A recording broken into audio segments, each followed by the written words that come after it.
এই ৰফিক হোজাই নামৰ মানুহজন আচলতে বিয়া মানুহ হয়। মই আজিয়ে ভালকৈ গম পালোঁ। মোক আজি 2 বছৰমান আগত মোক এটা ডাঙৰ বিপদত পেলাইছিল আৰু এই বিপদৰ কাৰণে মই 80,000 মই খৰচ কৰিব লগা হৈছে।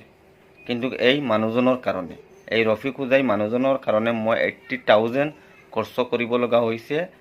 আজিৰ পৰা 2 বছৰমান আগত মোক এটা ডাঙৰ বিপদত পেলাইছিল। আজি আৰু তেওঁৰ মই পৰ্দা ফাঁচ কৰিলোঁ আৰু আপোনালোকে তেওঁৰ ভিডিঅ'টো চাবলৈ নাপাহৰিব আৰু যিমান পাৰে ইমান শ্বেয়াৰ কৰি এই ৰফিক হোজাই নামৰ মানুহজনক এই ভিডিঅ'টো দেখুৱাবলৈ সুযোগ কৰি দিব। এতিয়া তেওঁৰ ভিডিঅ'টো চাই লওক।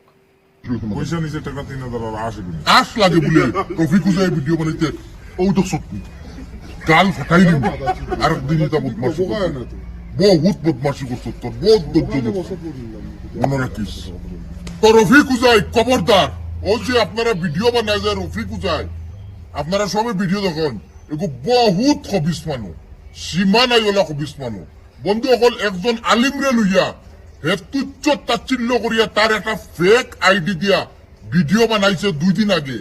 ইসাকর ভাই একজন আলিম মানুষ আস্থা মাদরতলির মাঝে সবচেয়ে ভালো মানুষ ইসাকর ভাই একজন ও ওজনের উপরে ও বেটার লোকে দরবার লাগলো ইসাকর ভাই আর ও বেটারে দিয়ে নিয়া কলে কলে রফিক হুজাইয়ে একটা আশ আর 3,000 টাকা লইয়া ভিডিও বানাইছে।